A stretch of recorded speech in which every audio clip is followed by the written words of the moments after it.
Queridos amigos, muy buenas noches. Con el tiempo, los cambios generacionales van sucediéndose con un cierto ritmo que genera un trauma lógico, debido a la divergencia de intereses y de prioridades entre los jóvenes y los que no somos tan jóvenes. Sin embargo, para muchos exijanos de menos de 40 años, resulta muy difícil comprender a las generaciones anteriores a ellas. Y si es así, con los de menos de 40, no digamos nada sobre los de menos de 30 y los de menos de 20. La razón de la mayor discordancia generacional se debe fundamentalmente al hecho de que durante 40 años del siglo XX vivimos en una España, en una Écija, en una sociedad no solo económica, sino culturalmente muy distinta a la de hoy. Mas en la dureza de aquella época surgió una década en la que España progresó de una forma singular debido a la aparición de una tecnocracia que, aunque suele vituperarse con frecuencia, impulsó la creación de una gran clase media que antes no existía y que de alguna forma vino a paliar muchas de las necesidades sociales, económicas y culturales que sufríamos por entonces. Esta época, cuyo epicentro fueron los años 60, vino a marcar un salto cualitativo en nuestra sociedad que la convulsionó enormemente, aunque hoy, cuando discutimos desde el WhatsApp de nuestro móvil sobre las becas Erasmus y vemos en la televisión de plasma una película grabada en CD, resulta muy, pero que muy difícil de entender. Por eso, en esta rebotica del Cojuelo, hemos querido retrotraernos a aquellos años 60 del pasado siglo y recordar lo que fuimos con el fin de revivir instantes entrañables para muchos y también, ¿por qué no?, para que nuestros hijos y nuestros nietos, si nos ven, comprendan en lo posible cómo vivíamos y puedan comprender también y valorar, si es posible, el esfuerzo que tantos tuvieron que hacer para construir un presente como el de hoy tan distinto. El tema da tanto de sí que lo vamos a tratar a lo largo de 2 programas. En este primero hablaremos de la juventud de aquellos años y de las actividades de ocio a las que podíamos acceder. Para ello contaremos con uno de los magníficos libros de nuestro compañero Juan Méndez Varo y con la colaboración de un amigo entrañable que ya tuvimos invitado en cierta ocasión, Rafael Benjumea Gómez, que es un verdadero experto en la música y la juventud de aquellos años, porque por aquellos años él era pinchadisco.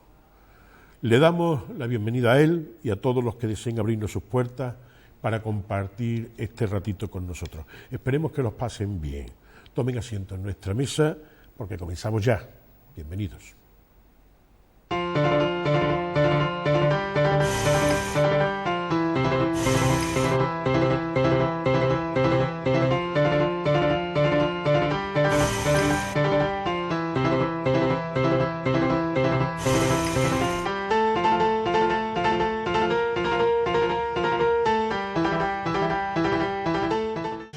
Bueno, iniciamos este programa en lo que es el Instituto Laboral, el Instituto del Puente, porque en este instituto, que es el Palacio de Alcántara, fue adquirido por el Ayuntamiento el 23 de junio de 1923 y posteriormente cedido para que en el curso de 1950 se iniciara aquí lo que era el primer instituto que hubo en Écija de enseñanza media y profesional. Entonces solamente existió hasta el año 65, que fue inaugurado tanto el San Fulgencio como la SAFA. Durante 15 años el vacío educativo que había en Écija fue cubierto por el Instituto Laboral, donde no solamente se enseñaba la enseñanza media, hasta la enseñanza media superior, sino que además también se enseñaba formación profesional, electricidad, carpintería, mecánica, agricultura y ganadería. Aparte de eso, aquí también se dieron los cursos del PPO, que eran cursos profesionales para soldaduras, para reparaciones eléctricas, electrodomésticos y para fontanería, y que hubo muchos exijanos que se aprovecharon, gracias a Dios, de esos cursos de formación. Y también en el año 65, desde mayo a noviembre del 65, fue aquí también donde se dieron los primeros cursos de socorrismo que dieron lugar posteriormente a la instauración en Écija de lo que fue la Cruz Roja, desgraciadamente desaparecida sobre los años 90, finales de los 80, principios de los 90 de nuestra ciudad. Pero una característica fundamental en este instituto también fue que, como era donde realmente estaba todo el movimiento juvenil, se puede decir educacional o docente de la época, de los chavales mayores, pues aquí aparecieron los primeros grupos musicales, estuvo la tuna estudiantil, y aparte de eso, bueno, era curioso porque en este instituto, ahora que estamos habituados a los grandes institutos, aquí prácticamente durante toda la época fueron solo 14 profesores los que pasaron por este instituto, más 2 auxiliares. Como decíamos anteriormente, el instituto fue adquirido por el ayuntamiento el 23 de junio del 23, y posteriormente, ya cuando empezó con su labor docente, necesitaban una ampliación, que fue ese patio que vemos ahí al lado, y una adaptación a lo que era su nuevo cometido, y el Ministerio de Educación le pidió al ayuntamiento que le fuera cedido en propiedad. Entonces el ayuntamiento cedió a Palacio de Alcántara al Ministerio de Educación, pues con fecha de 23 de noviembre de 1963. Otro de los grandes promotores de actividades dentro de lo que era la juventud de los años 60 era precisamente, de la educación, era este Colegio del Carmen de los salesianos. Entonces eran salesianos masculinos, igual que en María Auxiliadora con las niñas. Aquí con los niños salesianos, con los chavales, se hizo una labor fantástica, donde te tenían desde rondalla. Aquí nacieron las bandas de cornetas y tambores de mano de don Ubaldo González, nació la rondalla, se hacían actividades de fútbol, se hacían todo tipo de excursiones. Este fue uno de los centros más activos y más importantes dentro de lo que era la Écija de los años 60. El Colegio del Carmen. Nos encontramos precisamente en otro sitio que es emblemático en la Écija de los años 60 y los años 50, que fue la Plaza de Toros. Aquí no solamente se dieron corridas de toros, sino que también fue uno de los primeros cines de verano que tuvo Écija. En cuanto a los toros, la afición siempre ha sido una gran afición, la de Écija, y en los años 60, por supuesto, lo era mayor todavía, porque había otros tipos de ocio y otro tipo teníamos 2 grandes toreros, Bartolomé Jiménez Torres y Jaime Otto. Tenemos aquí ahora el monumento de Bartoló. Y aparte de ellos, bueno, pues había muchísimos otros. Estuvo Luis Lucena, muerto fuera de Écija. Estuvieron los hermanos Díaz Baena. Estuvo Guillermo Gutiérrez el Exijano, que estuvo hasta hace muy poco tiempo en activo. Hubo grandes toreros, hubo gran afición, incluso personas de fuera como el Palmeño, que recibieron aquí muchísima acogida, o el propio cordobés, Manuel Benítez el cordobés, que venía desde Palma del Río para tirarse aquí a los toros, cuando entonces se llamaba el Renco, y que estaba continuamente en la cárcel de Écija. Todos ellos son parte de nuestra historia, y fue parte de una época en la cual pues se vivía en los toros casi con más fervor que el fútbol, entonces aquí en Écija. Bueno, pues cuando todavía no había televisiones, o había muy pocos televisores, uno de los ocios, de las cosas de ocio, de la zona, de los ratos de ocio mejores para los écijanos en verano, era ir al cine. Aquí donde estamos ahora mismo estaba el Cine San Juan de verano, pero no solamente era en la calle Nueva estaba también el Cine Astoria, estaba el Cine Cervantes allí al final de la calle, y además haciendo esquina con la calle Emilio Castelar estaba también el Imperial Cinema. Posterior, aquí también, en esta zona de aquí, pero ya mirando hacia la parte del sur, vemos otra de las cosas que ocurrió en el año 60, que fue la prolongación de la calle Nueva. La calle Nueva llegaba hasta donde está el parque infantil. Ese parque infantil se hizo entonces en los años 60, igual que el parque de Vélez de Guevara, que está a la izquierda, que nosotros normalmente lo llamamos el Parque de los Viejos. Se llama Vélez de Guevara porque ahí donde se ubicó la fuente que había en el salón, y del que habla Vélez de Guevara en el Diablo Cojuelo. Y ahí donde está la bandera y en la rotonda, y luego toda la prolongación, Todo eso se hizo a través de 3.000, algo más de 3.000 metros cuadrados que compró el Ayuntamiento de Écija a Antonio Marín para hacer la prolongación de la calle Nueva. Eso también se hizo en los años 60. Cuando a partir de los años 60 se inicia dentro del régimen franquista una cierta apertura, el Ministerio de Información y Turismo, dentro de esas medidas tecnocráticas que se tomaron, quisieron plantear la existencia de unas asociaciones culturales ubicadas en centros culturales que se llamaran teleclub, y se crearon los teleclub.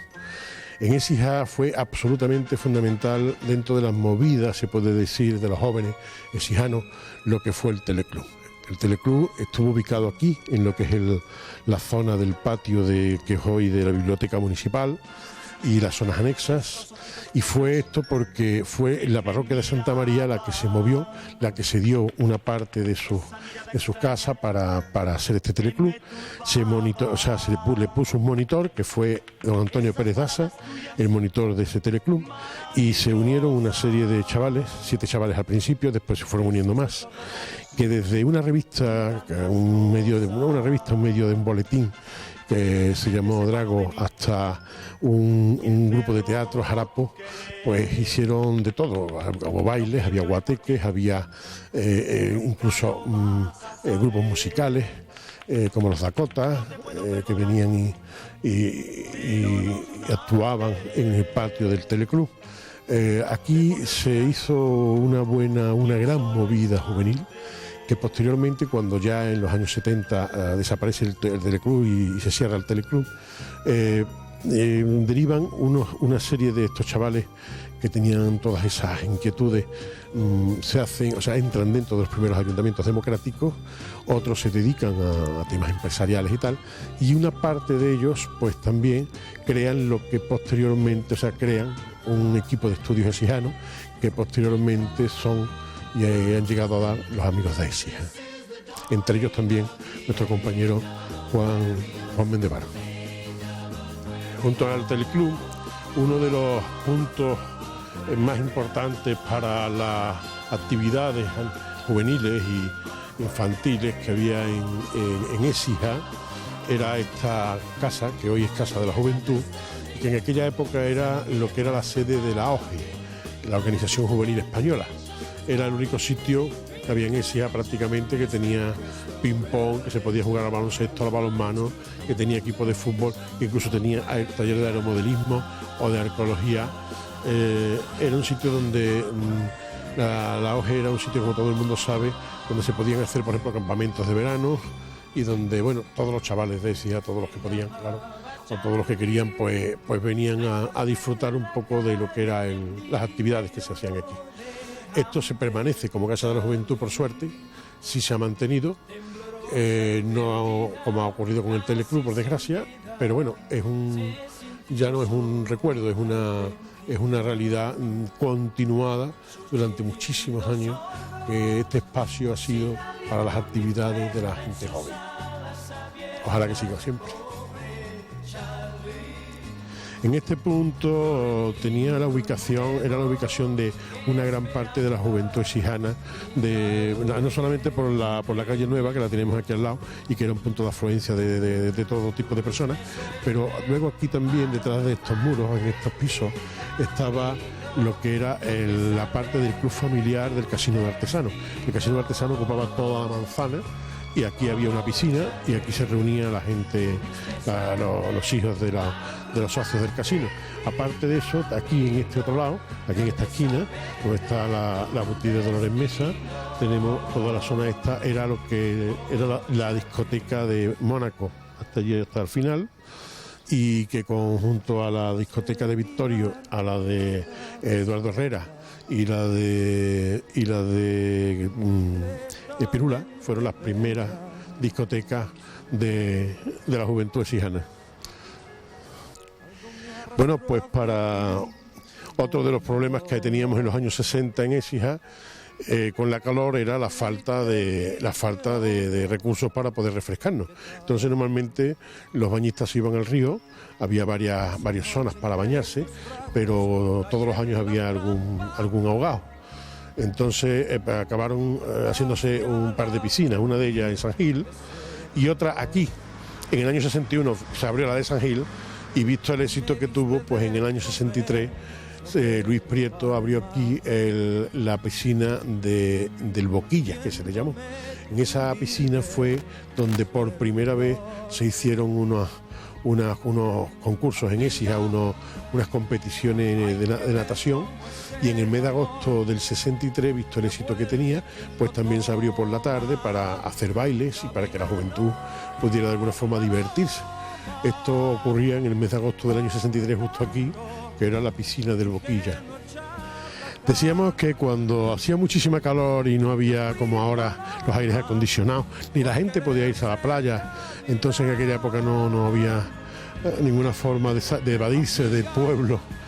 Había una cosa que era el río, entonces aunque había muchos ahogados al cabo del año por los baños en el río, sin embargo había varias zonas, 3 o 4 zonas en las cuales la gente se reunía por su seguridad y era bastante más amplio.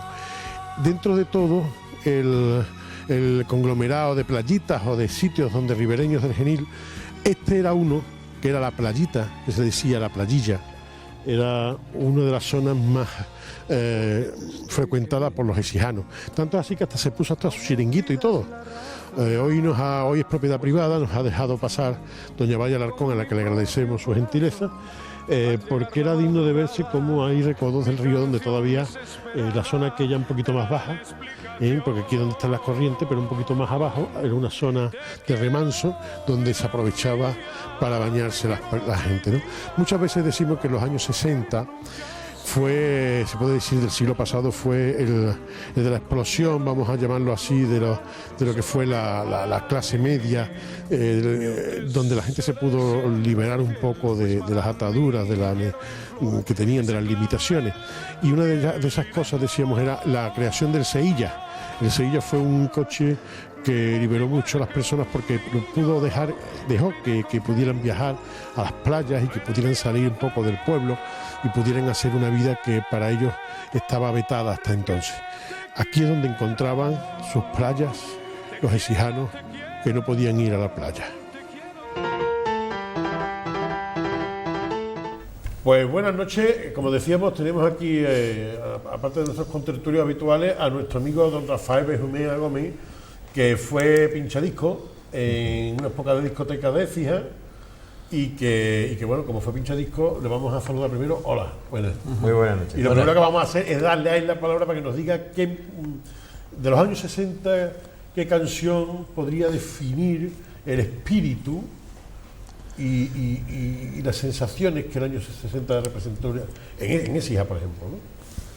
Pues los años 60 fueron el despertar a la vida, ¿no? Para más de uno. Y entonces, cuando uno despierta a la vida, lo primero que nota que hay una cierta efervescencia dentro de él, ¿no? Entonces ahí empieza esa cosita de la rebeldía, esa cosita que tenemos cada uno en nuestro interior. Y yo definiría eso, pues, si hablamos de música, yo lo definiría con un tema que viene muy como anillo al dedo, que era aquel de Janet, que decía Soy rebelde, ¿no? Yo creo que esa es la canción que define perfectamente aquellos años 60. Realización, como si lo tuviéramos preparado, por favor, que salga Janet. Y ahora les voy a cantar una canción que fue muy popular aquí en España.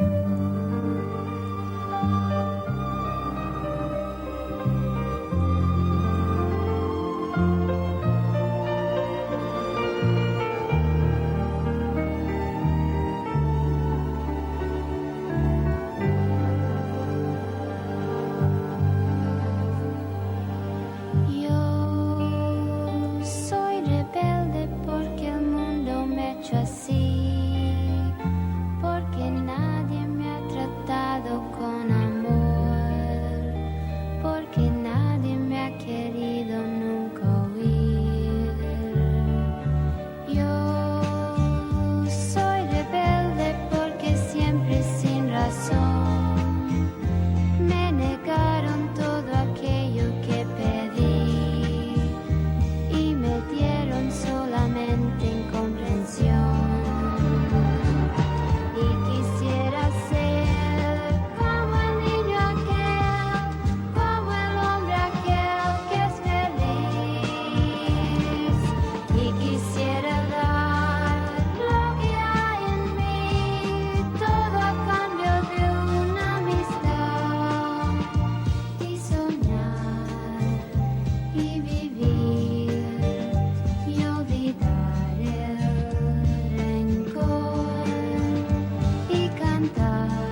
pues Está muy bien. empezamos con esa música. Estaba diciéndonos Javier, incluso nos ha cantado canciones en italiano, porque a él le encantaba la canción en italiano. No, es que yo lo que te quería comentar era, en primer lugar, dejar claro que cuando me comentabas ayer que teníamos hoy el programa y que era sobre los años 60 y tal, al principio yo me planteé, digo, bueno, y que en los años 60, ¿qué hago yo sentado con Rafael y contigo, que os llevo unos pocos de años? Y que Porque en el tú 60, lo viviste más que nosotros. Claro. yo lo viví más que vosotros, claro. Yo en el 61 me voy a estudiar a Sevilla, porque ya hablaremos ahora cuando entremos en detalle.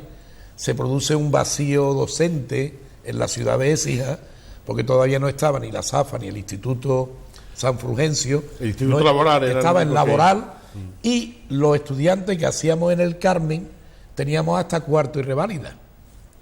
Yo recuerdo que en mi curso, que era un curso magnífico, hicimos quinto y sexto y reválida en el Carmen, pero yo ya después, los que estudiamos de alguna manera carrera, que éramos muy poca gente la que nos íbamos a Sevilla a estudiar y tal, en comparación con lo que hay hoy, ¿no?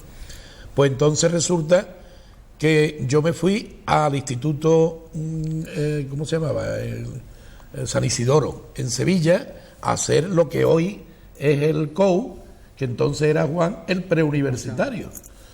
Y eso era en el año 61.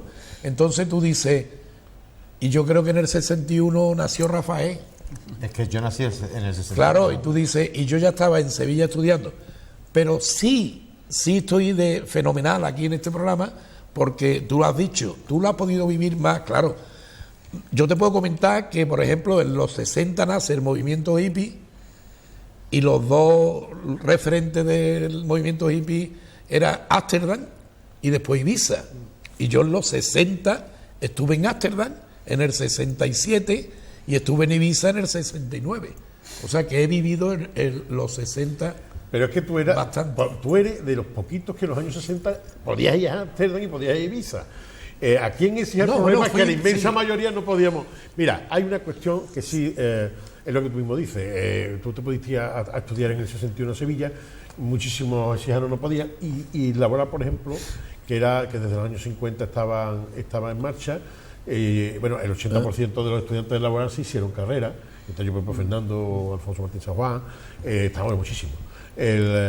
Nuestro próximo académico, que es decano de la Facultad de Química de aquí de Córdoba, muchísima gente. Sí. La cuestión está en que bueno, era una sociedad muy especial, era una sociedad la que teníamos, y por ejemplo, una de las cosas, por eso hemos elegido, eligió Rafael lo del tema del Reverde, que yo tenía pensamiento otra, yo tenía pensamiento otra, porque era también una de las cosas que ocurrieron en aquellos años fue precisamente lo de las piscinas, la aparición de las piscinas, y la piscina primera que apareció, que fue la de San Gil, tenía por las mañanas el horario para las mujeres, por la tarde el horario para los hombres. Está claro. Hasta que al final se unieron. Entonces yo había elegido otra canción. Los Yo chicos tenía con las pensamiento chicas. otra.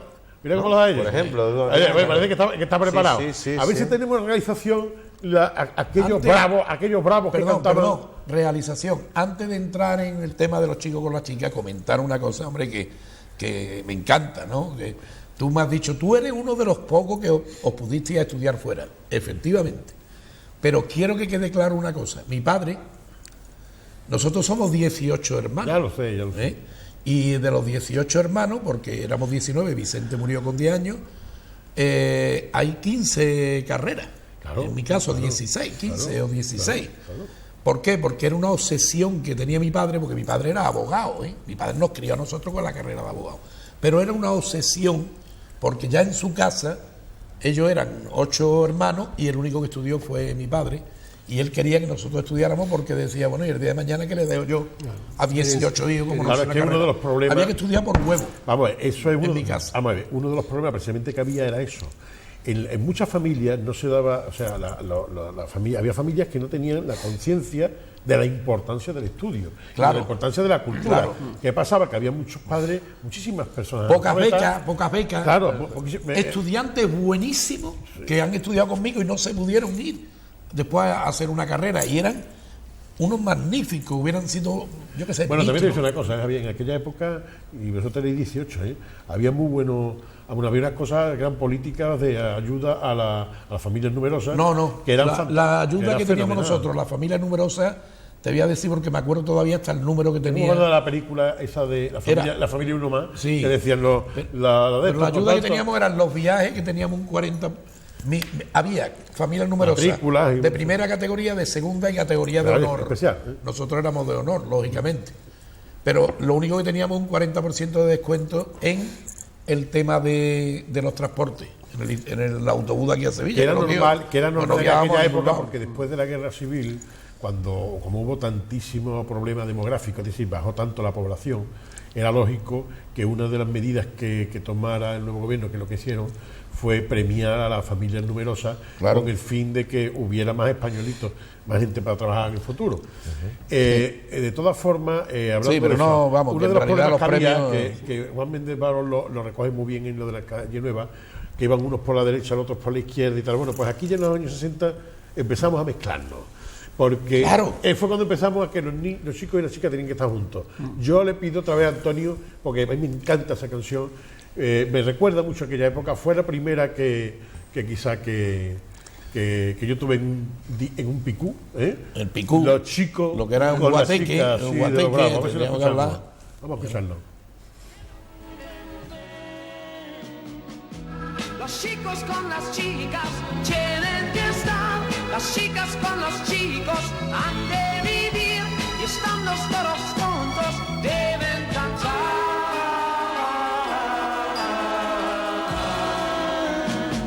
Los viejos pararán, imitarán a mí, se modernizarán, les gustará reír, la edad de piedra ya pasó, al menos por aquí y yo contigo. Tengo que vivir, quiero ser feliz. Ven a vivir, ven a vivir, ven a vivir, así seremos muy felices. Ven a vivir, ven a vivir, y yo te haré feliz.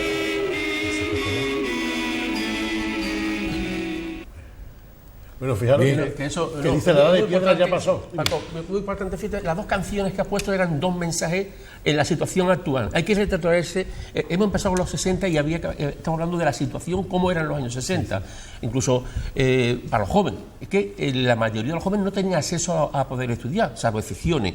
¿Por qué? Porque la inmensa mayoría, desde muy pequeño, con 14, con 10 o 12 años, ya estaban trabajando. ¿Cómo Claro. trabajar? Estaban trabajando de pinche, o estaban cogiendo algodón. Niños pequeños, Chavales. en la carpintería estaban aprendiendo. Es decir, esos niños no tenían otra opción. Los padres no tenían poder adquisitivo, vamos, para nada. Afortunadamente, el año 60 viene a abrir puertas a muchísimos jóvenes, muchísimos. Viene, la música forma parte de nuestra vida y ese mensaje de rebelión. Esa rebeldía se traduce después en los jóvenes que lo transmiten, no solo en la música, sino también en sus hechos, ¿no? En este caso, ¿cómo se considera que en San Fulgencio, un instituto del año 65, hay un muro divisorio donde estaban las chicas a un lado y los chicos a otro? O sea, no compartían en nada. Pero no solo eso, sino hemos comentado la piscina. La piscina claro, igual, claro. por la mañana y por la tarde. Hoy se dice eso y no Se no da- ríen. no da crédito. Pero no solo eso, cuidado, es que las mujeres no entraban en los bares. En los años 60 empezaron a entrar en los bares, Sí. en las puertas, en las terrazas. Es que si ibas con tus padres, sí, pero convivir personas de distintos sexos en una terraza, imposible, eso estaba mal visto.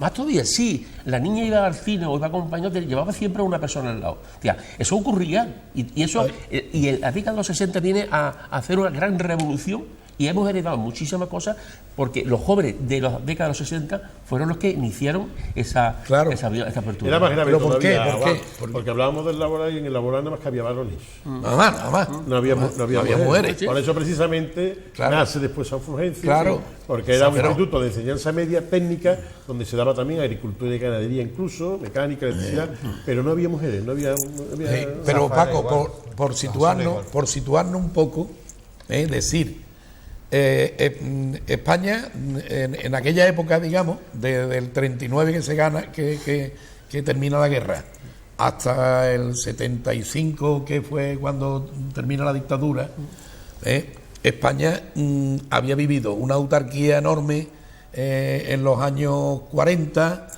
en los años 50 empieza a haber un poquito de desarrollo y llegan los 60 y ¿qué es lo que pasa?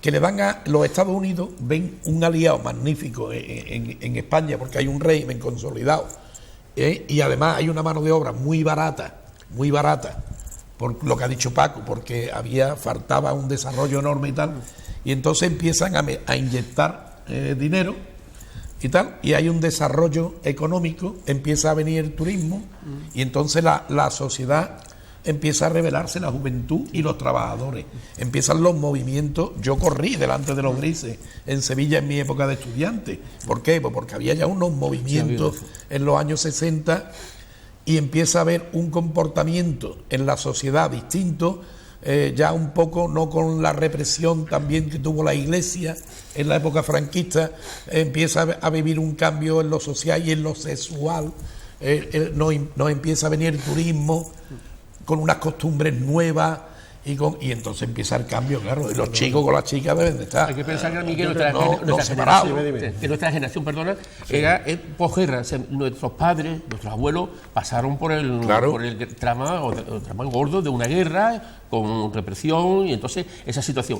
La juventud de los años 60 no había visto, es decir, heredaba un poco las dificultades y las carencias, pero no había visto la guerra. Las carencias, es decir, entonces esta juventud viene, irrumpe en la sociedad con nuevas ilusiones, con nuevos, además es luchadora, es reverde, y gracias a esa lucha diaria, pues prácticamente empiezan a abrirse puertas y ventanas, ¿no? Que es lo que hacía falta en esta España. Hay una cosa que yo quiero, vamos a ver, y es por analizar lo que pasó aquí en Écija, ¿sí? Es lo que estáis vosotros hablando. Primero, ha hecho muy buen análisis Javier sobre el tema de los Estados Unidos. Realmente, cuando acaba la guerra civil, todos los republicanos que estaban fuera de España tenían la esperanza de que cuando acaba la Segunda Guerra Mundial, la liberación de Alemania, iban a llegar aquí a España. Me gusta que toque ese tema. Se iba a liberar España también para que fuera republicana. Sin embargo, se llevan un topetazo. Porque Estados Unidos lo admite. No le interesa. Lo admite, claro. Estados Unidos no le interesa. Y no le interesa por una razón. Porque ellos preferían tener aquí a un anticomunista completo, como era Franco, esencialmente anticomunista, que tener a una república. Entonces le dan en la jeta a gente, como Carrillo lo confiesa muchas veces, de que ellos se quedaron totalmente desmoralizados porque ellos pensaban, incluso habían mantenido a los maquis, mantenido una especie de ejército de guerrilleros, ¿no? Precisamente con la idea de que después pudieran entrar a España, ¿no? con los aliados. Cuando ven que eso no puede ir, pues bueno. Entonces, todo lo contrario, cuando llega Eisenhower a España en el 56, empieza lo que había venido Mr. Marshall y tanto los planes Marshall España, y sobre todo hay una cosa muy interesante, estamos ya hablando de eso. En los años 60, a nivel del Estado español, se produce una cosa que es lo que yo planteaba en la entradilla, que es lo de la tecnocracia. Como no había políticos, como no había regímenes políticos, cuidado, que es una cosa que hablamos muchos esianos, muchos españoles ahora mismo están diciendo, ya está bien de políticos, que hay que ver los políticos, que tal, que lo otro, aquello que hace falta, tío. Bueno, aquí precisamente, claro, se habían quitado de en medio a los políticos, y lo que hizo Franco fue coger a la gente y decir, oye, tú que eres un médico estupendo por de sanidad, tú que eres un tío, un ingeniero de estos, en tal sitio, y cogió a gente muy técnica para ponerlo en los sitios del gobierno. Eso provocó una subida, una ascensión en los años 60 tremenda de un montón de cosas, y dentro de eso la creación de lo que fue la clase media. Entonces no había clase alta y clase baja. Claro. Crea la clase media. Yo digo que entonces aparece también otra cosa, que es la revolución, que es Sevilla. Sí, pero Paco, eso trae consigo el desequilibrio entre las distintas regiones. Sí, pero porque hay un éxodo. Exactamente. Bueno, porque es que aquí en la tecnocracia lo que se hizo fue, eso es otra cosa un poquito más, eso lo vamos a tratar en el siguiente programa, vale. Que es la ampliación de lo que hizo aquí, y es que, bueno, la inversión en la zona rica para... Claro, que para las zonas pobres un desarrollismo. Claro, un desarrollismo para que las zonas pobres pudieran surtir. Y entonces empieza la emigración, un éxodo hacia dónde. Vamos a hablar de la emigración en el próximo programa. En este programa hablando de esto, De nosotros, música. la primera vez que tenemos un alcalde jovencito, se nombra en el año 60 a Joaquín de Soto Ceballos, que era un chavalín, Abogado. un chavalín abogado, que no había vivido la guerra y que entonces, indiscutiblemente, estaba en el régimen de Franco, pero él no había vivido la guerra. Entonces empieza a haber aquí una serie de cuestiones importantes. En el 61, el Ministerio de Información y Turismo, ya con la tecnocracia, da una ley, aparece una ley en la que aparece que debe de haber unos centros culturales, que entonces estaba prohibido, unos centros culturales que iban a ser los teleclubs. Y aquí, además, bajo el auspicio de la Iglesia, porque fue en Santa María, se le da una zona de los de Santa María, unas casas aledañas, y se pone como monitor a don Antonio Pérez Daza. Y una serie de chavales, 7 chavales, entre ellos está nuestro amigo Juan Méndez Varo, que nos va a explicar ahora cómo fue aquello, inicia el germen de lo que va a ser posteriormente, se puede decir, todo el movimiento juvenil, vamos a llamarlo a nivel político, a nivel de impulso social en ese día. Juan, tú que viviste aquello tan estrechamente, ¿cómo fue aquello? Muy grato recuerdo de esa experiencia. Para empezar, bien ha dicho que en los años 60 no había asociaciones, estaba prohibido las asociaciones, Claro. no se podían reunir. Y no había nada deportivo ni cultural, ni nada. Lo único que había eran las asociaciones religiosas, la JO, la OA, Acción Católica, los Cruzados, esos grupos de jóvenes que se reunían en torno a la iglesia, en Santa María, Santa Cruz, Santiago. Entonces, Salvador, lógicamente. Pero ahí en Santa María había un grupo de jóvenes, todos ya con muchísimas ganas de hacer cosas, y se le da a esta juventud la posibilidad de un solar que había medio ruinoso, en estado muy precario, de que allí se pueda formar el teleclub. El teleclub efectivamente estaba auspiciado por Fraga Iribarne, porque Fraga Iribarne era de Galicia y había muchas zonas dispersas. Entonces, para que la gente tuviera un lugar de reunión, de convivencia, crea el teleclub, donde lo dota de un televisor. Entonces, un televisor ya era aquello impresionante, algo de discos, bibliotecas básicas y un lugar de convivencia. Pero esa idea que surge en Galicia, pues, con ese deseo de que llevaran la gente, tuvieran un lugar de convivencia y la televisión fuera de unión para los vecinos, se traslada también a la provincia de Sevilla, y de hecho los ayuntamientos de Ecija y a través de la Iglesia solicitan que se coloquen o que se abran también los teleclubs. Aquí en Cañada hemos tenido uno, que incluso hay una calle llamada Teleclub, además con una gente magnífica. El presidente del Teleclub de Cañada Rosafa llegó hasta Recalde. O sea, bueno, pues el anterior. Méndez. Sí, entonces, Méndez. ¿Qué ocurre? Pues entonces a la juventud, a los jóvenes que éramos inquietos, se lo dan aquello. Cuando entramos allí, aquello era tremendo, aquello estaba en semi-ruinoso todo. ¿Qué pasa? El trabajo, cada cual en su habilidad, el carpintero, el albañil, el electricista, como éramos jóvenes, pues se nos da la posibilidad de recuperar aquello. Se hace todo a base del trabajo, una ilusión de todo y cada uno de los jóvenes.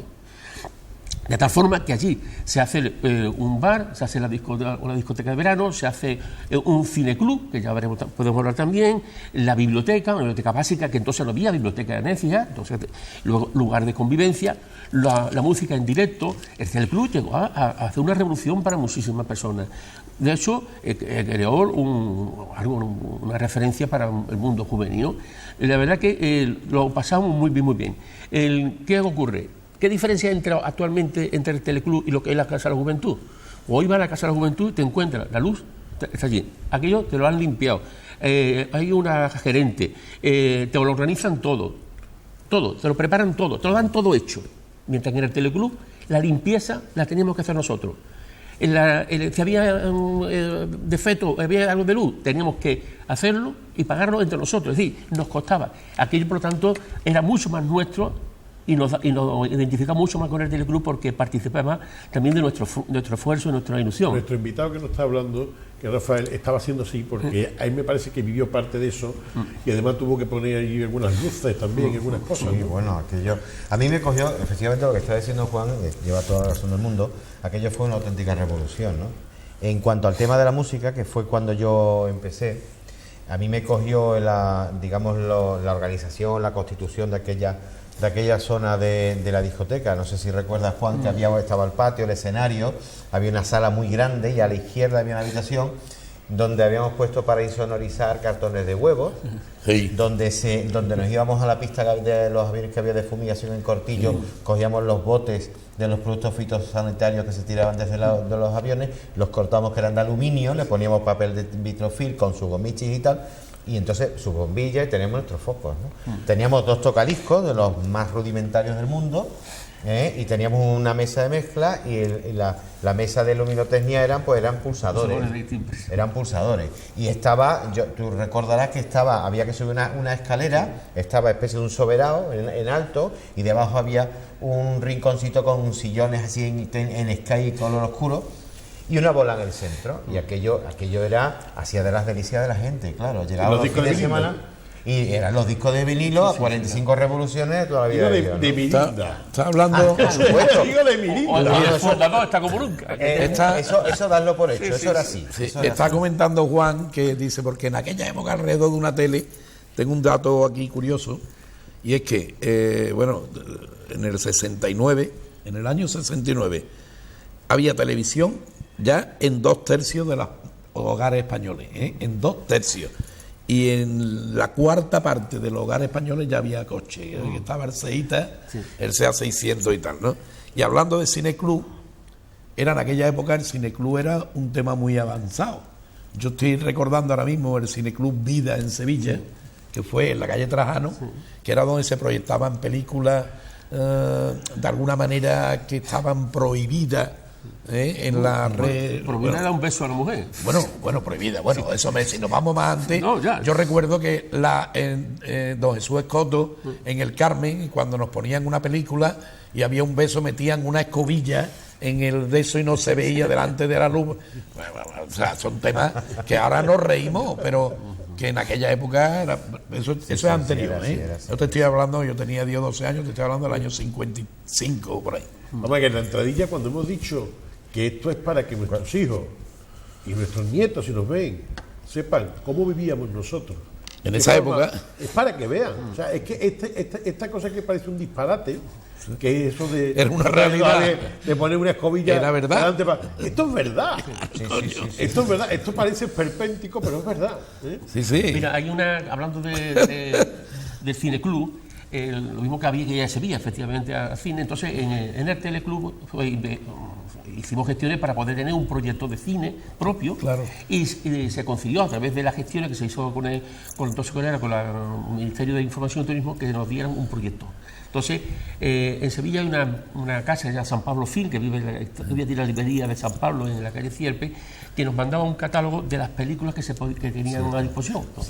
Entonces, nosotros seleccionamos la película, veíamos cuánto era, bueno, vale 20 euros, bueno, 20 euros, por favor, en pesetas, ¿no? En el tema de lo que costara, ¿no? 2000. Entonces, éramos nosotros los que, por nuestro propio bolsillo, pagamos la película. 20 pesetas, ¿cuánto es ahora mismo el cambio? La gente se entiende. 20 pesetas, nada, eso es ¿Cuánto es? Pero para 10 céntimos. 10 céntimos. 12 céntimos. Pero aquello era, 15 euros. pero Paco, No, pero 15. aquello es una barbaridad en aquellos tiempos para la juventud, ¿eh? Hombre, 12 céntimos. Bueno, pues yo recuerdo que es que resulta que había que ir, se pedía por teléfono, había ya poco lo hemos revertido allá en Santa María, y te mandaban por la empresa Soto, que entonces tenía la parada en la plaza, llegaba la película, venía en un saco. Entonces se proyectaba por allí los sábados y domingos, y luego el lunes o el martes se devolvía otra vez a la empresa. Entonces se proyectaban esos cines con los cortes reglamentarios que tenía. Pero luego se creaba una convivencia y además se participaba todo del foro. O sea, había un debate en torno a la película o cualquier cosa. La verdad es que aquello llegó a entusiasmar muchísima gente porque Además tuvo una publicación sobre Drago, un grupo de teatro que era Jarapo.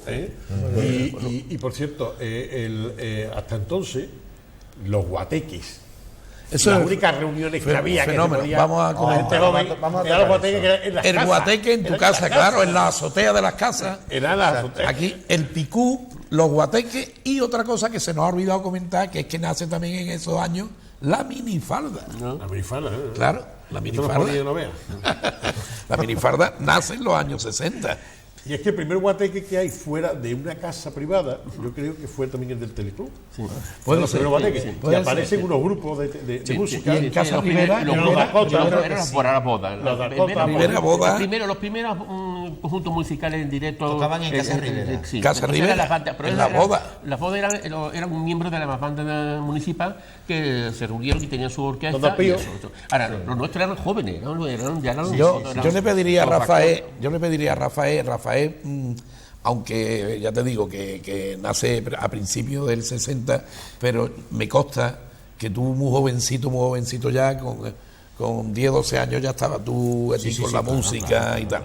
Entonces, por situar un poco a la gente, en los años 60 hay que nombrar a Bob Dylan, a los Beatles, a los Rolling, a Tom Jones.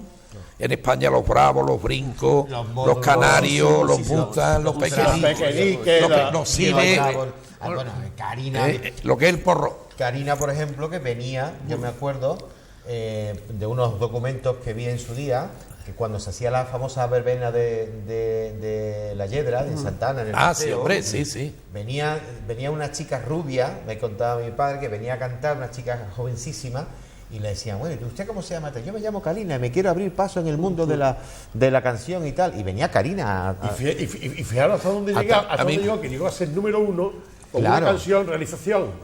Una canción llegó a ser número 1 durante mucho tiempo, Karina, y fue se hizo una ídola de España en los años 60 por una canción que se llamaba No somos ni Romeo ni Julieta. Me parece que estaba por ahí también. La van a poner. Sí, la van a poner. Pues, Además con la Karina antigua.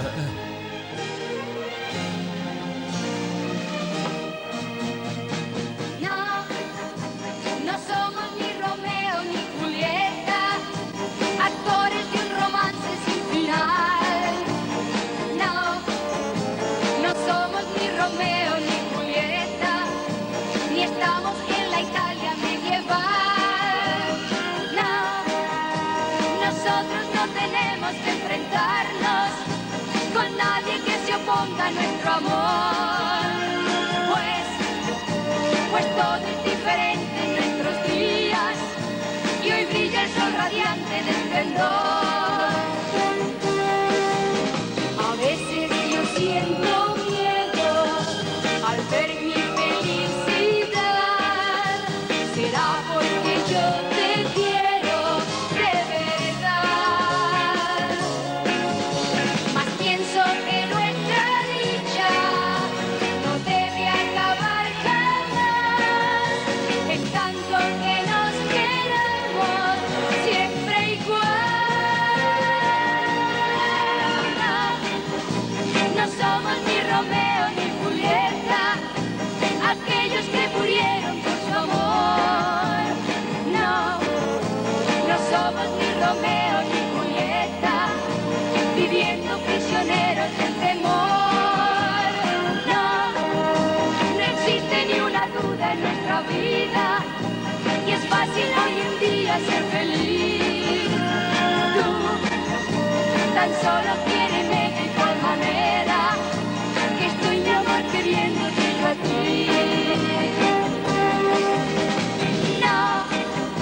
Nosotros no tenemos que enfrentarnos con nadie que se oponga a nuestro amor. Pues todo es diferente en nuestros días y hoy brilla el sol radiante de esplendor. No somos ni Romeo ni Julieta, aquellos que murieron por su amor. Bueno, pues así se bailaba, se vestía y se peinaba la gente en esa época, que lo sepan nuestros, y no es porque fueran tan cutres. Decía Rafa que quería sí, comentario. porque había una cosa, viendo ese vídeo a mí se me han venido a la mente. Parece que estaba preparado. Sí, claro. Se me han venido infinidad de momentos, ¿no? de mi juventud, ¿no? Yo que estaba recién salido, que había pasado por las migas, yo estuve en 2 migas, en Rafaelita Campoy y en Charly Raval, y acto seguido, como si hubiese sido un despertar, me vi envuelto en este tipo de cosas, ¿no? Y yo me acuerdo, antes de entrar en el tema de pinchar música en el Teleclub y tal, nosotros, a raíz de lo que decía Javier del tema de los guateques, yo me acuerdo que en la calle en la calle Caballeros, Sí. en la casa de Conchita, Sí. de Conchita Boy, que bueno, pues ahí yo me acuerdo que hacíamos nuestros primeros guateques y teníamos un tocadiscos, porque no teníamos ni luz siquiera. Nos alumbramos con cirios, con velas, teníamos un tocadiscos de pilas. De pila, lo había. Exactamente. Tomábamos, yo me acuerdo, Con mi amigo Rafaelito Fernández Boy. por ejemplo. ¿Qué tomaba? Tomábamos una mirinda. una ginebra. Ah, ¿eh? Fíjate, sí, pero los más mayores, los más pequeños ni lo olíamos, claro. Que se llamaba Pitman. Pitman, No sé si eso sí. sigue Me existiendo suena, o no. me suena. Y evidentemente con las mirindas. Y con las Coca-Colas y tal, ¿eh? Dame un mirinda. Dame un mirinda, Y tal. un mirinda. Y entonces la gente bailaba, y al bailar, tú a lo mejor llegaba una niña y tú evidentemente cogías a la niña por la cintura, pero así. Sí. Sí. No, pasa Como- por medio, pasa que Sí, cabe. sí, no, pasaba. No, ella se ponía así. Ella se ponía así. Sí, y tú así.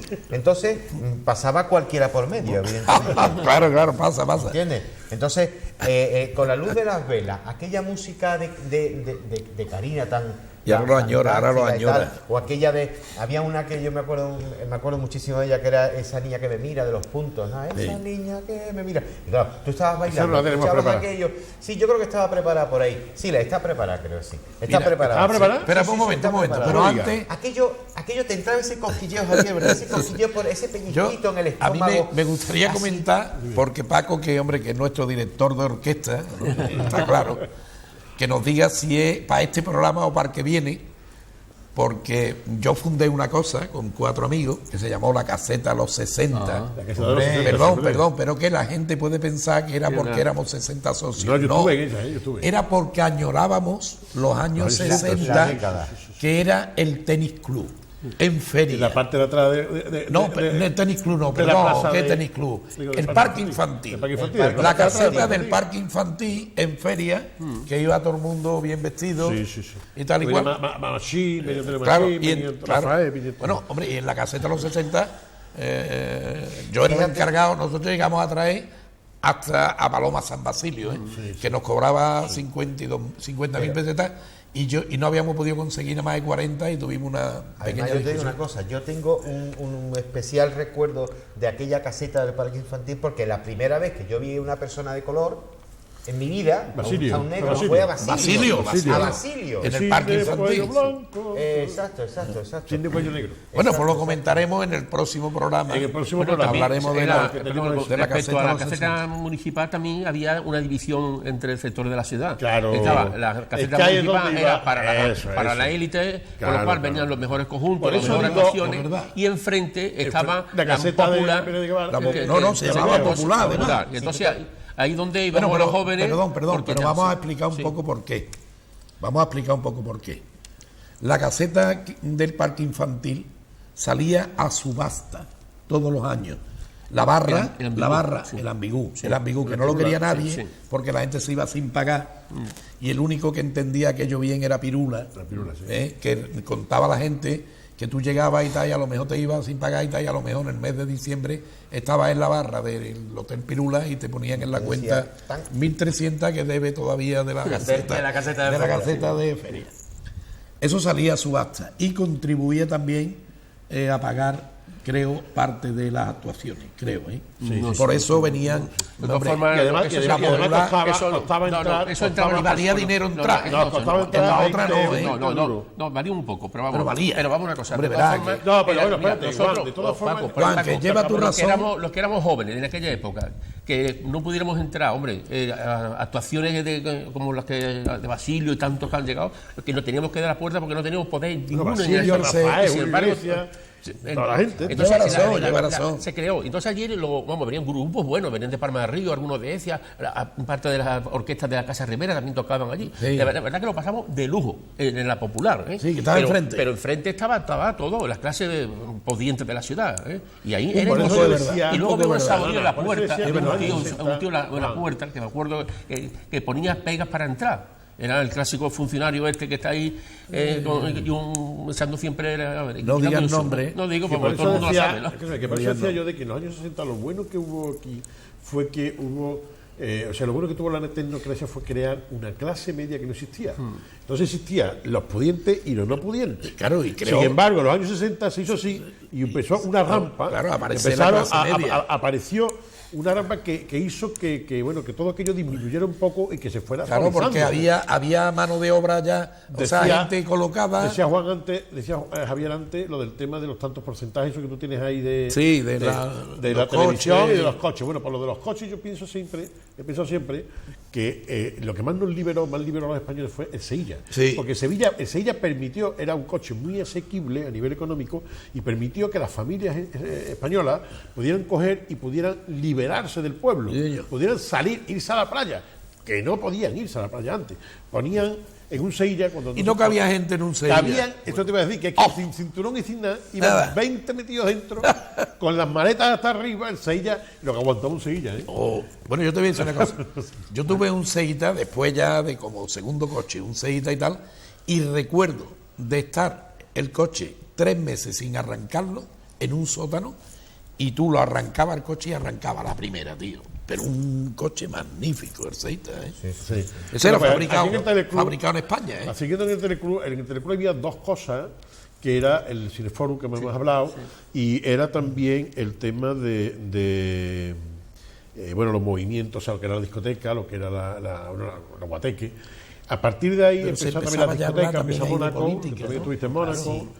Empieza Saija, ¿no era? Fue Saija en Pirula. Pero los primeros inquietudes políticas y tal nacen también ahí. Eso también. Claro. Mira, hay una cosa que de hecho a la gente... Lo mismo que en la universidad. La universidad, los movimientos estudiantiles. Ese punto quería para el próximo día, ¿no? La parte socioeconómica, vamos a llamarlo social. Vale. Es para el próximo día, porque allí una de las cosas que pasó en el Teleclub, cuando acaba el Teleclub, hay un grupo de gente que se mete en el ayuntamiento. Claro, el primer ayuntamiento democrático. Luego hay otro grupo de gente que se mete en la empresa. Sí. Y hay otro grupo de gente que forma amigos de SIA. Y hay otro que es... y otro cooperativa, ¿no? Los amigos... Bueno, el tema en el tema del Teleclub había, comentaba, teníamos el tema de la guateque, o sea, de lo que era la discoteca, que después, salieron otras discotecas y eso. También estaba el Cineforum, que era muy importante, porque aquí, en una época en la cual no había existido, años antes, la televisión, en los años 60, como decía Javier, ya al final de los 60 es cuando la gente tenía 2/3 de los hogares españoles tenían televisión. Sí. Pero al principio no tenía nadie televisión, había que ir a los bares. Sí. Entonces, cuando no existía televisión, cuando no existía otra manera de ocio, la gente se iba al cine en verano. Y había muchos cines de verano, había unos pocos de cines de verano, de la Plaza de Toros, y luego, en la misma calle Nueva... Había 4. Estaban 4. El San Juan, el Astoria, que era donde hoy está la casa de mi hermano. ¿Astoria no estuvo en la calzada? Después. Después. Vale, Primero la casa de la juventud y la casa donde viven mis hermanas, que fue una concesión que nos dio Franco, una casa por un premio de natalidad. Eso era el Cine Astoria. El San Juan, el Cine Astoria. El Cervantes, el Imperial, donde estaba lo de Olu y el casino, el casino artesano. Y estaba el Cervantes, que es donde está hoy la óptica de Bar de Casa. Que estaba al final. Que también en el próximo programa hablaremos de cómo Joaquín de Soto, en la zona, en el año 60, acaba aquel embotellamiento que tenía la calle Nueva, porque era aquel Antonio Romero. Juan montó una...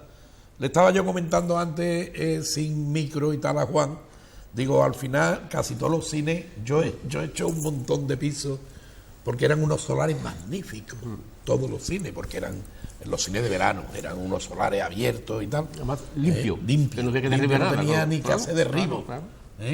Y los compraba, algunos compró José María Cruz y tal, y hicimos vivienda. Pero bien, lo del Teleclub es verdad que crea un movimiento de asociaciones de jóvenes muy interesante, porque sí es verdad que después de ahí nacen partidos, varios partidos políticos, Comisión Obrera, la UGT, la CNT, van allí donde estaba la juventud, van y tienen las primeras reuniones, y luego pues había otros que no teníamos ni ideales políticos, ¿no? La verdad que el Teleclub empezó a la gente a decir que allí era un nido de rojo, de rojillo y eso, ¿no? Y de hecho, nosotros éramos porque inquietos. Había inquietudes. Bueno, pues yo recuerdo que un día se formó en el ayuntamiento una buena, porque una pequeña jaleo que pasa ahí, porque nos reunimos, éramos 5 o 6, y nos llegamos a enterar de que estaban derribando las espadañas de la monjas blancas. No sé, coño, que los armenios estaban derribando eso. ¿Cómo va a ser? Ya tenemos nosotros ese espíritu de ciudadanos por la ciudad. Total, bueno, fuimos a verlo, efectivamente, allí dio los andamios derribando las espadañas. Inmediatamente al ayuntamiento y nos presentamos a hablar con el alcalde. Hablar con el alcalde jóvenes en aquella época, imposible. Cuando nos metimos allí, que queríamos hablar para protestar por una espadaña, allí no se protestaba por nada en aquella época. Y empezamos a decir que era una pena que se derribaron, vamos, y luchamos. De hecho, Fernando. Después resulta que dijimos, bueno, pues en el pleno vamos a ver el pleno. Los plenos eran públicos, pero no iba nadie, absolutamente nadie. Entonces nosotros llegamos a entrar a los plenos y participar. Por cierto, que los plenos de entonces eran todos muy justitos. Claro, monocorde. Bueno, empezaba por lo primero que se ponía era en pie y se rezaba el Padre Nuestro. Sí. Se daba lectura del acta anterior y allí nadie decía ni como decía, todo estaba. Y luego todo era arrobaguita, no había oposición, todo era plano, y ya está. Y nosotros fuimos, porque en Ruego y Pregunta nadie preguntaba.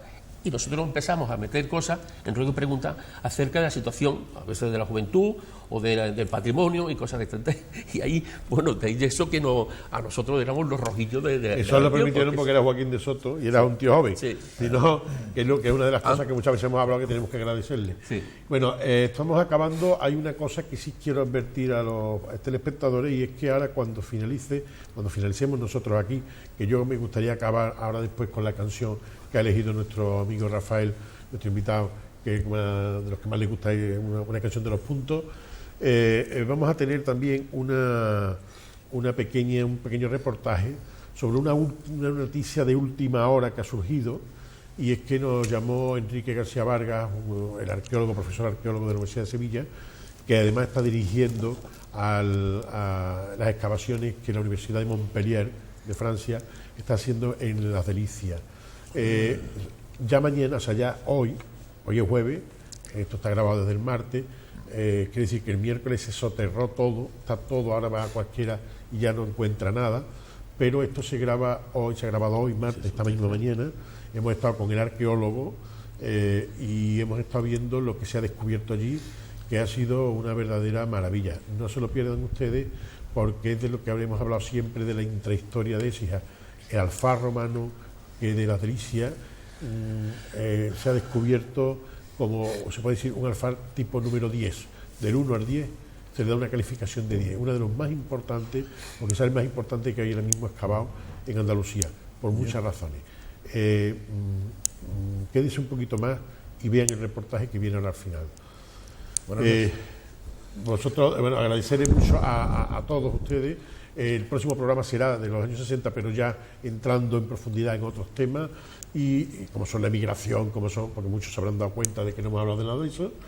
Y Rafael, muchísimas gracias, y dentro de lo que te voy a hacer una petición. Tú acabas y además acabamos. Te voy a hacer una petición. Tengo 54 años y como yo hay un montón de gente en Écija que recuerda con muchísimo cariño la década de los 70 y de los 80. ¿Por qué? Porque aparte, claro, con independencia de la de los 60, que fue nuestra efervescencia al surgir, los 70 y los 80 marcó una época en nuestra ciudad, claro, impresionante. La transición.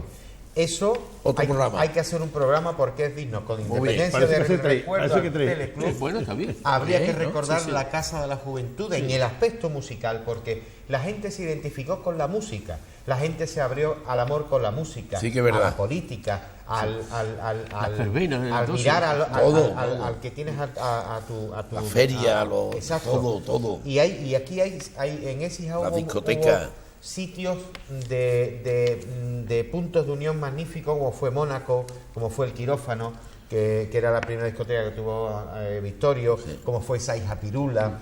Y aquí hubo discjockeys fantásticos, como fue Manuel Martín Molina, Manuel Antonio Peña, Juan Vera, gente que yo creo que sería necesario recordarla, porque va a haber mucha gente de nuestra generación que van a vibrar y van a recordar esos buenos momentos que se vivieron en aquella época. Pues queda pendiente eso.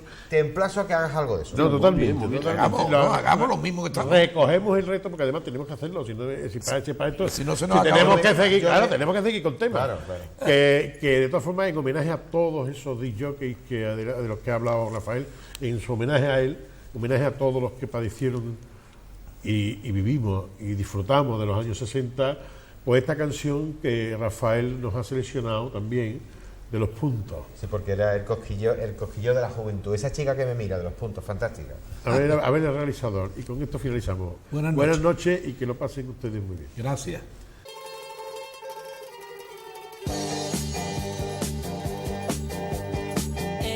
Eres quien tanto he esperado, un sueño sin dueño que al fin llegó hasta mí. Dulce la noche, calor de madrugada, todo y nada, te veo yo así. Eres quien eres, no puedo equivocarme, tu voz al hablarme me dice que es así. Eres quien eres, de todas las mujeres, quien tanto he soñado y vienes hacia mí. Esa niña que me mira, esa niña puede ser, esa boca que dibuja, la sonrisa que esperé, esa cara de chiquilla, ese cuerpo de mujer, esa niña que me mira, es la niña que soñé.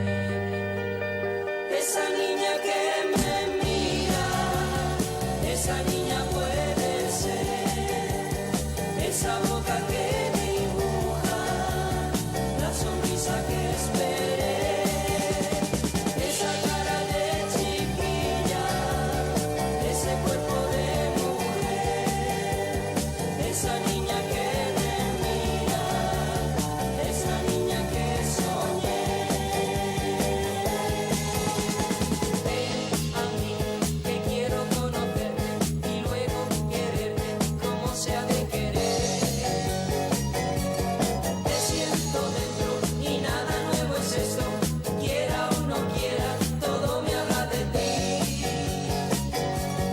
Eres quien eres, no puedo equivocarme, tu voz al hablarme me dice que es así. Eres quien eres, de todas las mujeres, quien tanto he soñado y vienes hacia mí. Esa niña que me mira, esa niña puede ser, esa boca que dibuja, la sonrisa que esperé, esa cara de chiquilla, ese cuerpo de mujer, esa niña que me mira, es la niña que soñé. Esa niña que me mira, esa niña puede ser, esa boca que dibuja, la sonrisa que esperé, esa cara de chiquilla, ese cuerpo de mujer, esa niña que me mira, es la niña que soñé. Esa niña que me mira, esa niña puede ser, esa boca que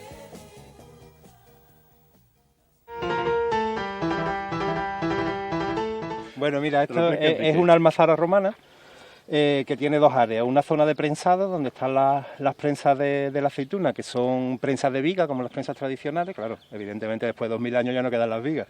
Lo que quedan son los encastres, de haber tenido las vírgenes, que son los grandes troncos de madera que soportan la viga, y el contrapeso que está aquí al fondo, que es el que hace que baje la viga y presione sobre los capachos donde está la aceituna, y se prense y sale el aceite. Aquí está destruido el suelo original y no hay canalillos, pero en esta parte que se conserva bien, aquí se ve que hay una serie de canalillos que desde la prensa conducen el aceite a una serie de depósitos en los que se decanta, ¿no? Se hace con agua y por el peso específico el aceite queda arriba y el agua queda abajo, entonces se va separando el aceite del agua. Se echa agua y hay muchas veces agua caliente para favorecer la extracción del aceite, ¿no? Entonces, aquí vienen unas piletas que son una fase más antigua y luego hay una reforma en que se elimina una de las piletas y se colocan unas grandes tinajas, que son estas, que el nombre técnico en latín son dolia, que es el plural de dolium, que es el nombre latino para la tinaja. Entonces caen a esta serie de tinajas, cae a una central agua con aceite y luego tiene un sistema de sifón, que lo veis ahí, que el peso del aceite que queda arriba presiona el agua hacia abajo y al presionar el agua se introduce por aquí, sube y vierte por ese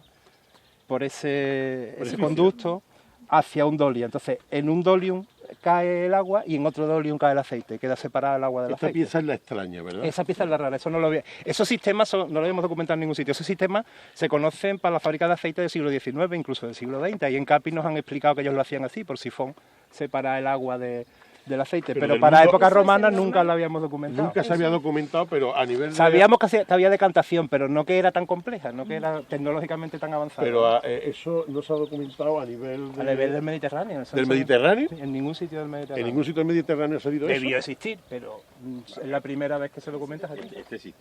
El sistema de sifón, ¿eh? El sistema de decantación... Este en concreto, que es el sistema de decantación. Sí, el sistema de sifón. Es el que no sabía... El sistema de sifón, porque la decantación es muy fácil. Sí, de sifón. Recoges el aceite de arriba y dejas el agua abajo, pero siempre te queda agua mezclada con aceite que se pierde. Y entonces con el sistema de sifón lo que se aumenta es la efectividad, la productividad, porque se separa el aceite del agua totalmente, con lo cual obtienes más aceite. Entonces, conocíamos sistemas de decantación y de extracción manual, pero sistemas mecanizados, digamos, de sifón no lo conocíamos en ningún sitio. ¿Y entonces en qué...? Este tipo, este yacimiento a nivel de importancia de las delicias como Alfar, que... Las delicias tiene una cosa interesante, que es que tiene una almazara, que no es una cosa que no sabíamos, ¿verdad? Sabíamos cuando vinimos aquí, veníamos con la idea de excavar un alfar, que de hecho es lo que hemos hecho, hemos excavado, ahí delante hemos excavado un horno, que ya está tapado, hay una parte todavía no está tapada, aquí hemos excavado otro horno, allá al fondo hemos excavado los vertederos de las ánforas que salían defectuosas, que las tiraban allí, entonces pensábamos que era exclusivamente un centro de producción de ánforas, que traían el aceite de otro lado, llenaban aquí las ánforas de aceite y luego las embarcaban en el genil. La sorpresa ha sido encontrar que también está la almazara, que están las dos cosas. Entonces, no solamente se envasa el aceite, sino que también se produce el aceite. Lo que traen los colonos de alrededor es la aceituna, la muelen aquí, la prensan aquí, pero eso tiene dos fases, una fase de molienda y luego con la pasta de aceituna se prensa y de ahí sale el aceite, entonces la prensan aquí y la envasan aquí, es todo el proceso. Entonces la importancia, primero que como alfar es uno de los más importantes del Genil, uno de los más grandes del Genil, y uno también de los más grandes de todo el Valle de Guadalquivir, y es un alfar conocido de muy antiguo, conocemos los nombres de los propietarios del siglo I al III, en fin, todo eso que queríamos saber del alfar, sabemos muchas cosas, sabemos muchas más, pero además hemos añadido que es una almazara, y hemos podido estudiar, yo creo que es la almazara más completa de toda la Bética, por lo menos. Porque está súper bien conservado. Está muy bien conservado, sí. Entonces, ahora mismo en toda la Bética, porque en la Tarraconense, en el resto de Hispania, hay almazaras bien excavadas, en el resto del Mediterráneo hay almazaras bien excavadas, pero en el Valle del Guadalquivir no hay ninguna almazara excavada en esta extensión, ¿no? Sí. El campo, por ser planteado con olivos, ha protegido los vestigios. Sí. Por eso tenemos la totalidad de las cosas. Normalmente... Claro. No está muy machacado porque como no se ara, al no ararse no se ha destruido mucho. Al tener la plantación de oliva ha conservado muy bien la totalidad. Bueno, para los exijanos que nos están viendo, que nos van a ver el jueves mismo, lo van a ver, quiero que sepan que estamos aquí ahora mismo con tres personas fundamentales en este yacimiento arqueológico. Genaro Chic, que ya lo tuvimos en nuestro programa, el profesor Genaro Chic, que es prácticamente la base, el pilar en el que nos asentamos después todos, porque era el que yo conocía y el que nos abrió las puertas de la Universidad de Sevilla y que cuando empezamos a trabajar aquí, ¿no? Luego, bueno, tenemos a Enrique García Vargas, que es quien lleva la dirección ahora mismo del en coordinación con la Universidad de Montpellier. Montpellier, con Stéphane Monet, que es el codirector de la excavación, que se ha tenido que volver ya a Francia. Que se ha tenido que volver, que es otro de y, los... bueno, y ella que es la que nos queda de Montpellier. Queda parte del equipo francés. Bueno, ¿Quieres, perdón? yo soy Oriana. Oriana, que Estoy haciendo una tesis doctoral sobre el valle del Genil y la producción de ánforas de aceite. En todo el Genil. ¿Te está gustando tu tesis doctoral? Bastante. Está teniendo muchísimos datos. Bueno, pues gracias a ellos estamos descubriendo nuestro patrimonio, que es de lo que se trataba, ¿no? Y de lo que venimos, ¿no? Y siempre habíamos hecho intervenciones pequeñitas y tal, y ahora este convenio con la Universidad de Montpellier nos ha permitido hacer un proyecto grande de excavación aquí, y luego hay idea de seguir el proyecto en otro sitio, en Posada, por ejemplo. Iván, que es de Palma, que está haciendo allí su tesis en Montpellier, está ahora mismo haciendo trabajo sobre los alfares de Palma del Río, perdón, de Posada. Bueno, tengo que decir una cosa. Sergio me hablaba el año pasado, hace 2 años o 3 años, no recuerdo cuándo era, que estaba absolutamente sorprendido por la forma de trabajar de la gente de Montpellier, que son unos trabajadores fantásticos, que además aquí es que esto se inició con unos fondos PER, porque teníamos que buscar trabajadores para que nos excavaran, pero no, ellos excavan, alumnos, soterran, y ellos hacen todo. Eso es una cosa que debíamos de apreciar. Y además ellos traen toda la experiencia de sus trabajos en áreas rurales, en la zona de Montpellier y toda la narbonense, la han aplicado aquí con resultados magníficos. Nos das un paseíto, si no te importa, vamos para allá. Está un poco sucio porque estamos terminando la excavación, ya tapamos, entonces...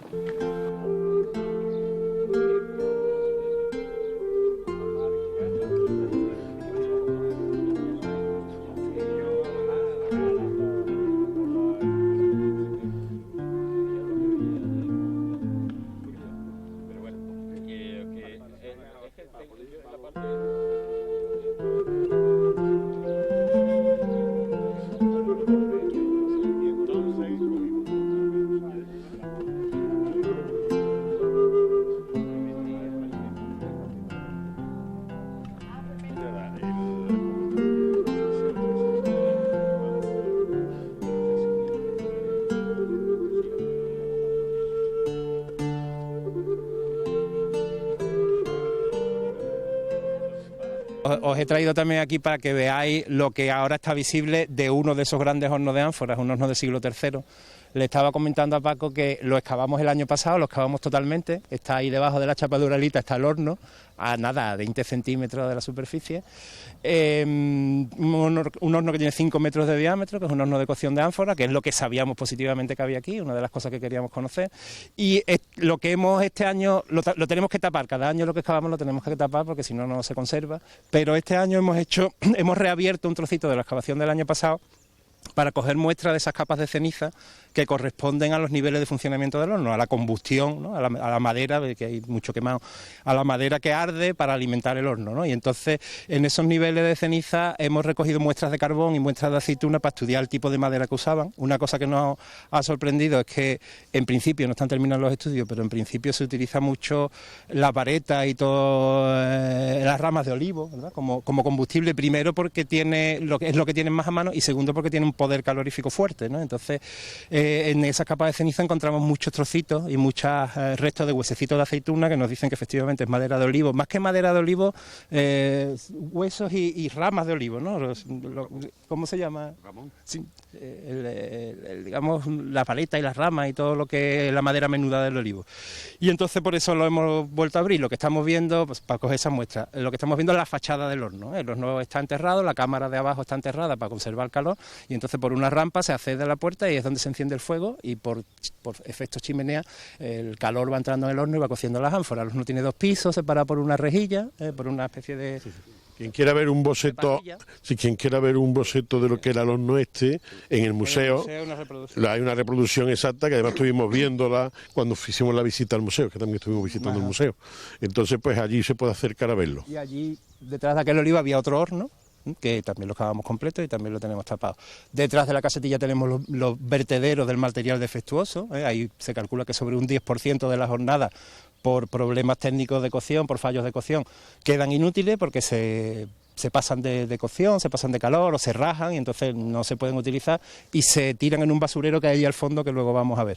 O sea que toda esta es la zona de cocción que esperábamos encontrar aquí, con una estratigrafía bastante prolongada en el tiempo, desde el siglo I, que es cuando 20-30 después de Cristo, que es cuando empieza a funcionar este alfar, hasta mitad del tercero, hacia el 250-260, que son las últimas producciones. Los hornos pertenecen a esa última fase, a la fase de mediados del siglo III. Y luego allí es donde tenemos la almazara. Ahora vamos a ver ahora. Ahora que Enrique ha comentado, Enrique ha hablado sobre aquella zona y se ha visto la casilla, aquella derrumbada, quiero aprovechar para agradecerle a Juan Manuel Jovere, el propietario de la zona, del terreno, que desde el principio, desde el año 96-97 que empezamos con este tema, él ha dado todo tipo de facilidad, incluso aquella casita que entonces estaba de pie, sirvió para que pudiéramos meter los instrumentos, todo el material y toda la... Muchísimas gracias, Juan Manuel, que tú lo ves, nos ves siempre. Y vamos a pasar a ver la zona de la almazara que os cuenta Orián. Tenemos a Orián, que bueno, que viene desde Montpellier y es una de las que son capaces de hacer estas cosas y a las que tenemos que agradecerles nosotros muchísimo. Personas a las que nos conocemos, personas que pasan por nuestra tierra haciéndonos estas cosas y que tenemos que conocer y no conocemos. Bueno, pues Orián, gracias, muchas gracias por ayudarnos. Es un placer porque aquí la zona la verdad es que muy rica y es que nos da mucho resultado muy interesante y creo que hay que excavarlos para justamente conocer el potencial que tiene ya esta zona en la época romana. Y por eso estamos aquí. Y lo importante, como lo explicaba Enrique García Vargas, es que esta alfarería también producía aceite, lo que no se sabía hasta ahora, porque antes se pensaba que las almazaras estaban separadas de las alfarerías. Aquí tenemos por primera vez el ejemplo de que sí, en una alfarería también se producía aceite. Lo interesante es que producen aceite y después está envasado directamente en las ánforas de aceite para ser exportadas en todo el Imperio Romano, hasta Inglaterra, hasta Germania, donde estaba puesto el ejército romano y que había que abastecer toda esta zona. Y bueno, aquí estamos entonces en el principio de todo eso, todo este comercio enorme. Y lo que vemos aquí es la almazara, esta parte de la almazara que se divide en dos habitaciones, como lo ha explicado Enrique. La habitación de las prensas. Aquí tenemos dos prensas. Entonces aquí estamos en la aula de prensado de la almazara y lo interesante es ver este suelo, que son típicos de la Bética, de las prensas y las almazaras de Bética. Fue uno de los primeros indicios que nos dio a pensar que aquí había una prensa. Después descubrimos los anclajes de las prensas antiguas, que son estos. Eran prensas de madera, entonces se destruyen, no se conservan con el tiempo, pero quedan las fosas de anclaje. Aquí venía, ¿cómo se llama? La viga, ¿sí? En esta parte, sí. y prensaba aquí la regaifa, que estaba en el medio, y el aceite corría por canales. Aquí tenemos una, aquí tenemos otra. Lo que pasa es que este suelo venía cubriendo toda la habitación, pero se ha destruido. Aquí vemos muy bien el canal que venía que conducía desde la regaifa hacia el depósito. El aceite, ¿no? Llevaba el aceite, la mezcla de aceite con agua, por ese canal y pasaba a esta pileta. Una primera pileta de decantación. Este sistema es muy interesante porque aquí hemos puesto en evidencia cosas que gracias a su buen estado de conservación no se pueden observar muchas veces. Y aquí estamos enfrente de un sistema, pensamos que es una innovación porque no se conocía. Normalmente lo pasan el aceite por gravedad pasa encima del agua y normalmente se cogía a mano. Es lo que se sabía. Para recoger el aceite y pasarle a otra pileta que se ha destruido aquí, pero hay que imaginarla aquí, la gemela. Y entonces, antes pensábamos que se pasaba a mano y aquí vemos que tenemos otro sistema. El sistema es que en esta pared de la pileta tenemos aquí un huequito que permitía recoger el aceite que pasaba, mira, por ahí. En este tubo de plomo y pasaba aquí y el tubo de plomo sale aquí donde había la otra pileta.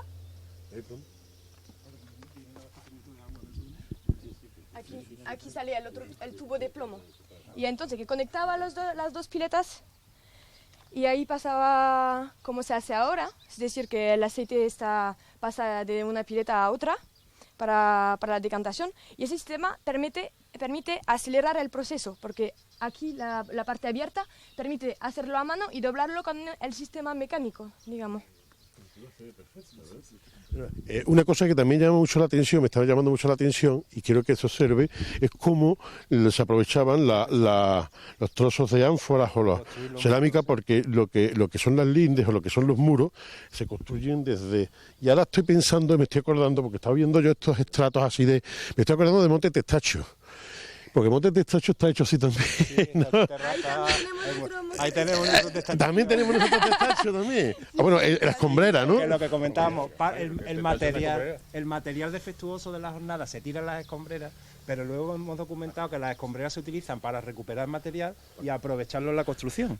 Están hechos los muros, en vez de tener que hacer ladrillos nuevos, utilizan las ánforas que les han salido mal para ir rompiéndolas y haciendo los muros. Economía rural, se aprovecha todo. Reciclaje, todo muy Volvemos muy a decir actual. que vaya a Roma, Muy por favor. sostenible. Volvemos a decir que todo el exijano que vaya a Roma, por favor, que coja en términi hacia Pirámide, salga por Pirámide, y allí se encuentra el Monte Testacho justo enfrente, con unas estructuras de cerámica fantástica, cuyo porcentaje mayoritario era cerámica de aquí de la Bética y cerámica de Écija. Para que no lo sepa, el Monte Testacho es un vertedero. Cuando llegan allí las ánforas cargadas de aceite, se vacían en otros recipientes, en pellejos o en grandes tinajas, en grandes dolias, y el ánfora, que ya no sirve para nada porque está manchada de aceite y no se puede reutilizar, se tira. Pero se tira en un vertedero que tiene organizado el Estado perfectamente, en una zona perfectamente delimitada. Durante 300 años se van tirando todas las ánforas. Ya nos comentaba Genaro que era que además cada 9 días, que era cuando bajaba, cuando se hacían los mercados en Roma. Y en este programa, hablando de los años 60, cuando hemos ido allí a la fábrica de hielo, hemos visto y hemos hecho hincapié, y he querido hacer hincapié en Dresle, en la calle Dresle, que se le ha puesto a Écija, Dresle, que fue precisamente el primer investigador del Monte Testacho, la porquería de calle que le hemos puesto. No sabía se que merece. se le había puesto una calle. Pero se le ha puesto pero la peor calle, claro, es que no. Y los exijanos se han puesto al fin y al cabo, lo propio para un vertedero. Es que descubrió el vertedero. Bueno, pues se ha calculado que allí en el Monte Testacho hay 25 millones de ánforas, que durante 300 años van llegando a Roma y se van tirando allí una vez vaciada de aceite del Guadalquivir y del Genil, ¿no? Y así se iban almacenando, muy perfecto. Es un lujo, ¿eh? Sí, Completamente, estoy de acuerdo.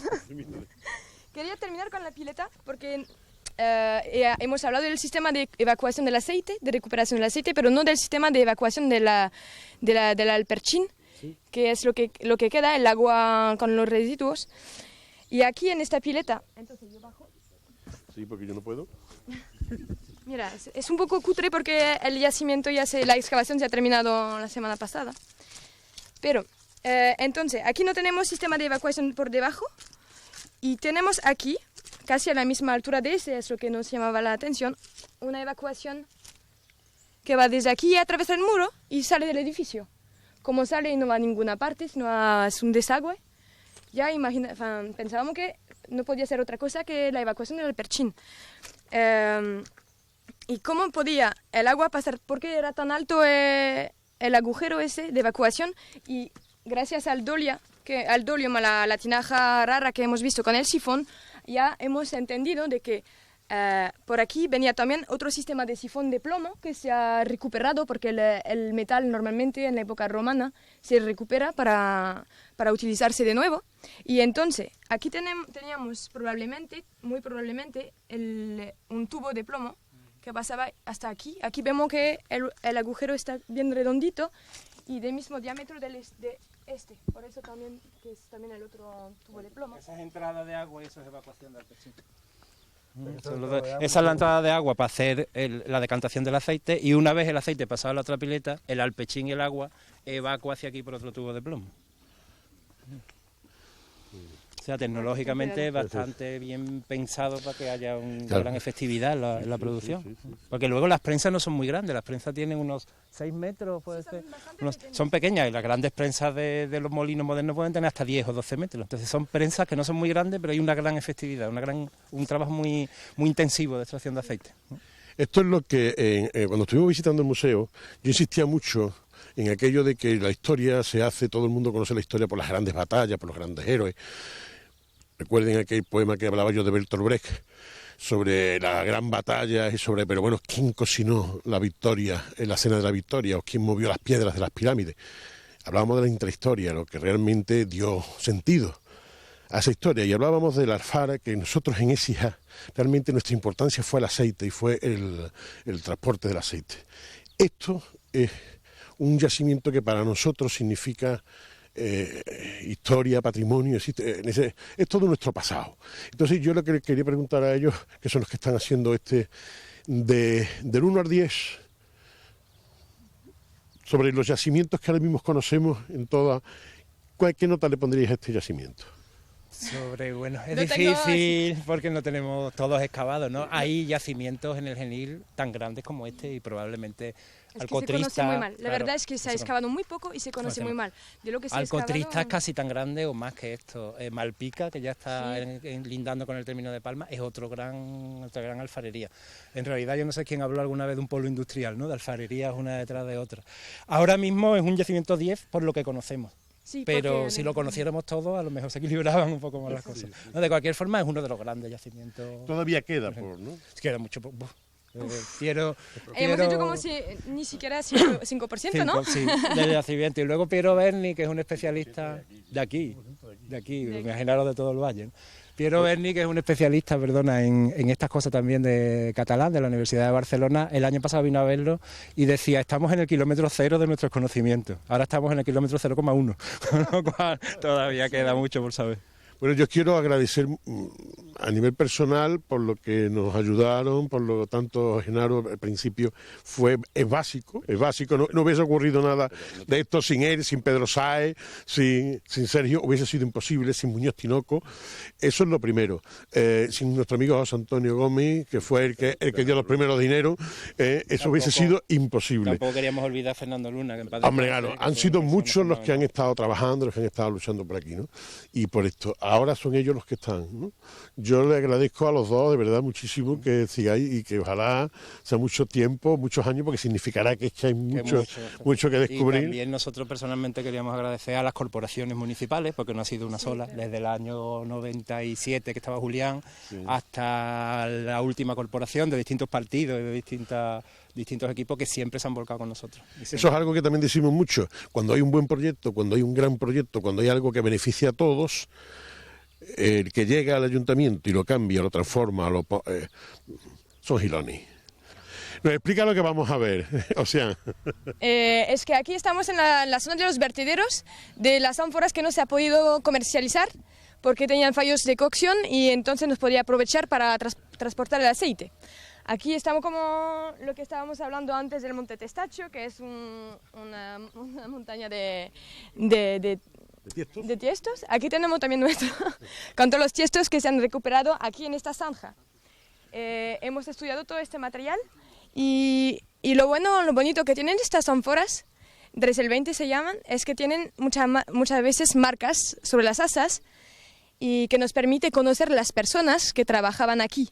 Y eso, si les puedo hablar a los écijanos, quisiera decir que es súper conmovente a poder estar un poco con la gente que trabajaba aquí, se conocen sus nombres, había un Félix, había un Italicus, había un Romanus, había los dueños que son los Iuni Melisi, se conocen, así tocamos un poco a gente que de todas maneras se han olvidado y volvemos a conocerlos, es algo... Lo que hablábamos del cocinero que cocinaba la cena de la victoria y el que movía las piedras de las pirámides, por cierto, has hablado, las ánforas se llamaban ¿cómo? Las Dressel 20. Dressel 20. Es que acuérdense de lo que hemos hablado del Dressel de la calle Dressel, la importancia que tiene este hombre, como para que así se llaman las ánforas, y nosotros le tengamos una calle como la que le tenemos. Es que él hizo como hizo la organización de todas las ánforas romanas y esa como tiene el número 20 de su tabla, lleva el nombre del autor, Dressel y 20, por eso. Para también dar un toquecito sobre dos asuntos interesantes. Primero, que esta calle que ustedes ven es la calle Dressel. Dressel es es uno de los problemas que tenemos aquí, que nuestros callejeros, pues los personajes que realmente han servido mucho y bien a Écija, se les suele poner calles pequeñas o malas calles, ¿no? Esta calle que está en el extrarradio, que está al lado del río, se le pone a Dressel, que es realmente una de las personas que más han hecho para el conocimiento de la historia de Écija. Fue el especialista en el monte Testachio, quien descubrió todas las ánforas écijanas de la Astici romana en el monte Testachio de Roma. Y justo si nos damos la vuelta o solamente andamos un par de pasos, pues nos encontramos con nuestro álamo del puente. Este álamo que ha ido muriéndose poco a poco, que al final cuando se le ha querido dar remedio no ha tenido remedio, y que bueno, teniendo en cuenta que hay un álamo en Illescas con más de 500 años, se supone que la vida de este álamo corre paralela con los 4 o 5 últimos siglos de nuestro pueblo, y es una pena que se haya quedado así, ¿no? Ojalá por lo menos sepamos conservarlo y podamos conservarlo así.